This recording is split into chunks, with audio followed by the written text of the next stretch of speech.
ಅಹಲ್ಯೆಯ ಶಾಪ ವಿಮೋಚನೆ ಆದ ಬಳಿಕ ರಾಮ ಲಕ್ಷ್ಮಣರು ವಿಶ್ವಾಮಿತ್ರರನ್ನ ಮುಂದೆ ಮಾಡಿಕೊಂಡು ಮಿಥಿಲೆಯ ಉಪವನದ ಈಶಾನ್ಯ ದಿಕ್ಕಿನ ಕಡೆಗೆ ಪ್ರಯಾಣವನ್ನ ಮಾಡಿ ಸ್ವಲ್ಪ ಕಾಲದಲ್ಲಿಯೇ ಜನಕರಾಜನ ಯಾಗಶಾಲೆಗೆ ಹೋಗುತ್ತಾರೆ. ಲಕ್ಷ್ಮಣ ಸಮೇತನಾದಂತಹ ರಾಮ ಯಜ್ಞಶಾಲೆಯಲ್ಲಿ ಇದ್ದ ಯಜ್ಞ ಸಂಭಾರಗಳನ್ನು ಬ್ರಹ್ಮತೇಜೋ ವಿಶಿಷ್ಟರಾಗಿದ್ದ ಋತ್ವಿಜರನ್ನು ಕಂಡು ಮುನಿಶಾರ್ದೂಲರಾದ ವಿಶ್ವಾಮಿತ್ರರಿಗೆ ಹೇಳ್ತಾ ಇದ್ದಾನೆ. ಮಹಾತ್ಮನಾದ ಜನಕರಾಜನ ಯಜ್ಞ ಸಮೃದ್ಧಿಯು ವೈಭವೋಪೇತವಾಗಿದೆ. ಇಲ್ಲಿ ವೇದಾಧ್ಯಯನ ಪರಾಯಣರಾದ ನಾನಾ ದೇಶ ನಿವಾಸಿಗಳಾದ ಬ್ರಾಹ್ಮಣರು ಅನೇಕ ಸಹಸ್ರ ಸಂಖ್ಯೆಯಲ್ಲಿ ಇದ್ದಾರೆ.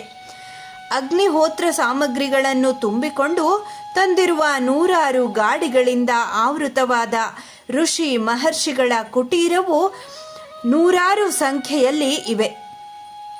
ಬ್ರಾಹ್ಮಣರಿಂದಲೂ ಋಷಿ ಮಹರ್ಷಿಗಳಿಂದಲೂ ನಿಬಿಡವಾಗಿರುವ ಈ ಯಜ್ಞ ಭೂಮಿಯಲ್ಲಿ ನಾವು ಎಲ್ಲಿ ಬಿಡಾರ ಮಾಡಬೇಕು ಎಂಬುದನ್ನು ದಯವಿಟ್ಟು ತಿಳಿಸಿರಿ.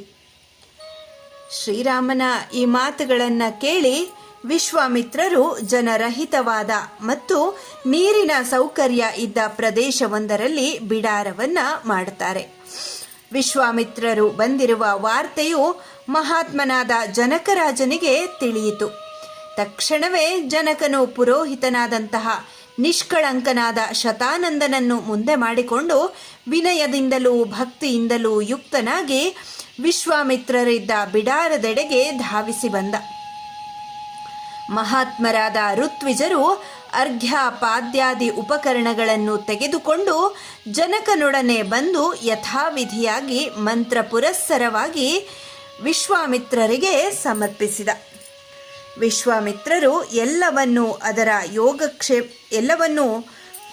ಸ್ವೀಕರಿಸಿ ಜನಕರಾಜನ ಮತ್ತು ಅವನ ರಾಜ್ಯ ಕೋಶಗಳ ಯೋಗಕ್ಷೇಮಗಳನ್ನು ಮತ್ತು ಯಜ್ಞದ ನಿರಾತಂಕವಾದಂತಹ ನಿರ್ವಹಣೆಯನ್ನು ಕುರಿತು ಪ್ರಶ್ನೆ ಮಾಡುತ್ತಾರೆ. ಜನಕನು ವಿಶ್ವಾಮಿತ್ರರ ಕುಶಲ ಪ್ರಶ್ನೆಗೆ ಯಥೋಚಿತವಾಗಿ ಉತ್ತರವನ್ನು ನೀಡಿದ.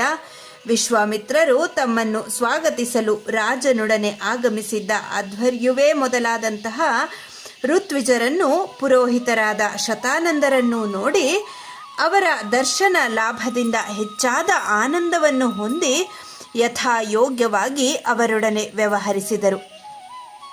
ಪರಸ್ಪರ ಕುಶಲ ಪ್ರಶ್ನೆಗಳಾದ ನಂತರ ಜನಕ ಮಹಾರಾಜನು ಕೈ ಮುಗಿದುಕೊಂಡು ವಿಶ್ವಾಮಿತ್ರರಿಗೆ ಹೇಳಿದ, ಭಗವತ್ ಸ್ವರೂಪರಾದ ತಾವು ಈ ಮುನಿಪುಂಗವರೊಡನೆ ಇಲ್ಲಿರುವ ಪವಿತ್ರವಾದಂತಹ ಆಸನಗಳನ್ನು ಅಲಂಕರಿಸಿರಿ. ಹಾಗೆಯೇ ಮಹಾಮುನಿಗಳಾದ ವಿಶ್ವಾಮಿತ್ರರು ದಿವ್ಯವಾದಂತಹ ಆಸನದಲ್ಲಿ ಉಪವಿಷ್ಟರಾಗ್ತಾರೆ. ಮಹರ್ಷಿಗಳನ್ನು ಅನುಸರಿಸಿ ಶತಾನಂದನೇ ಮೊದಲಾದ ಪುರೋಹಿತರು, ಋತ್ವಿಜರು, ಜನಕರಾಜ ಮತ್ತು ಅವನ ಅಮಾತ್ಯ ಶ್ರೇಷ್ಠರು ಎಲ್ಲರೂ ಯಥೋಚಿತವಾದ ಆಸನಗಳಲ್ಲಿ ವಿಶ್ವಾಮಿತ್ರರ ಸುತ್ತಲೂ ಕುಳಿತುಕೊಳ್ತಾರೆ. ವಿಶ್ವಾಮಿತ್ರರು ಸುಖಾಸನದಲ್ಲಿ ಕುಳಿತು ಪ್ರಸನ್ನವದನರಾಗಿರುವುದನ್ನು ಕಂಡಂತಹ ಜನಕರಾಜ ಹೇಳ್ತಾ ಇದ್ದಾನೆ, ಇಂದು ಯಾವ ವಿಧವಾದ ನ್ಯೂನತೆಯೂ ಇಲ್ಲದ ಯಜ್ಞ ಸಮೃದ್ಧಿಯು ದೇವತೆಗಳಿಂದ ಅನುಗ್ರಹಿಸಲ್ಪಟ್ಟಿದೆ.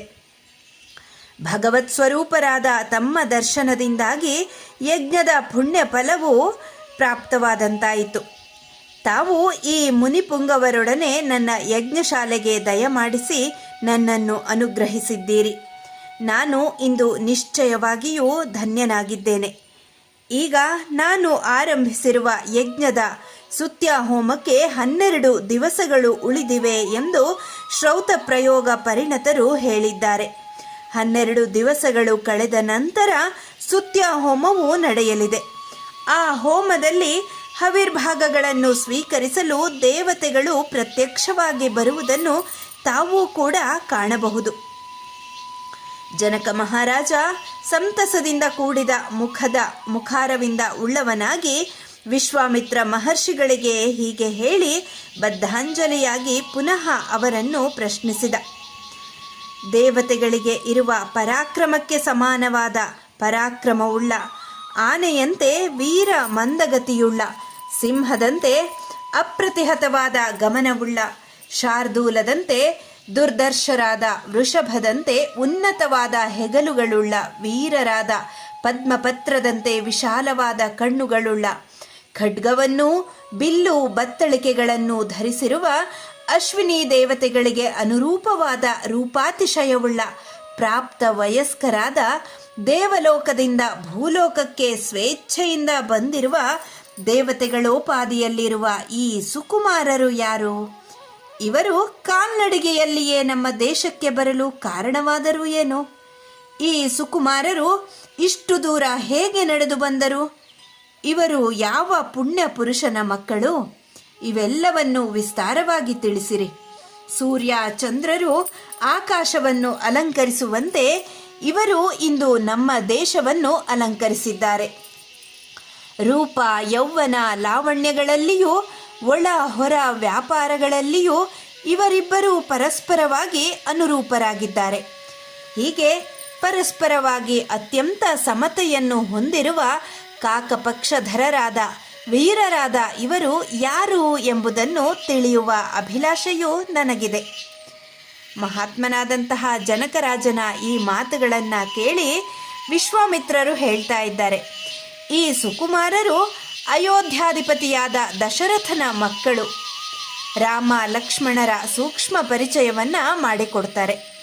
ನಂತರ ಜನಕರಾಜನ ಉಳಿದ ಪ್ರಶ್ನೆಗಳಿಗೆ ಉತ್ತರವನ್ನು ನೀಡುತ್ತಾ ಹೇಳ್ತಾ ಇದ್ದಾರೆ, ರಾಮ ಲಕ್ಷ್ಮಣರನ್ನು ಸಿದ್ಧಾಶ್ರಮಕ್ಕೆ ಕರೆತಂದ ಬಗೆಯನ್ನು, ಅಲ್ಲಿ ಅವರು ಮಾಡಿದ ರಾಕ್ಷಸರ ವಧೆ ಮತ್ತು ಯಜ್ಞರಕ್ಷಣೆ, ಸಾವಿರಾರು ರಾಕ್ಷಸರಿಂದ ನಿಬಿಡವಾದ ಕಾಡುಗಳಲ್ಲಿ ನಿರ್ಭಯರಾಗಿ ಋಷಿ ಸಮೂಹವನ್ನು ರಕ್ಷಿಸುತ್ತಾ ಪ್ರಯಾಣ ಮಾಡಿದಂತಹ ವಿಚಾರವನ್ನು, ವಿಶಾಲ ನಗರಿಯ ದರ್ಶನ ಮತ್ತು ಸುಮತಿ ರಾಜನಿಂದ ಆತಿಥ್ಯ ಸ್ವೀಕಾರ ಮಾಡಿದ್ದನ್ನು, ಮಿಥಿಲೆಯ ಉಪವನದಲ್ಲಿ ಅಹಲ್ಯಾ ದರ್ಶನ ಮತ್ತು ಶಾಪ ವಿಮೋಚನೆ, ಮಹರ್ಷಿ ಗೌತಮರೊಡನೆ ಸಮಾಗಮವಾದುದು, ಇವೆಲ್ಲವನ್ನು ವಿಸ್ತಾರವಾಗಿ ತಿಳಿಸಿ ಅಪೂರ್ವವಾದಂತಹ ಮಹಾಧನುಸ್ಸಿನ ಬಲವನ್ನು ಪರೀಕ್ಷಿಸುವ ಸಲುವಾಗಿ ರಾಮ ಲಕ್ಷ್ಮಣರು ಮಿಥಿಲಾ ಪಟ್ಟಣಕ್ಕೆ ಬಂದಿರುವರು ಎಂಬುದನ್ನು ಜನಕರಾಜನಿಗೆ ವಿಶ್ವಾಮಿತ್ರರು ತಿಳಿಸಿ ಅಲ್ಲಿಂದ ವಿರಮಿಸ್ತಾರೆ. ಇಲ್ಲಿಗೆ ಬಾಲಕಾಂಡದ 50ನೇ ಸರ್ಗ ಸಂಪನ್ನಗೊಂಡಿದೆ. ಧನ್ಯವಾದಗಳು.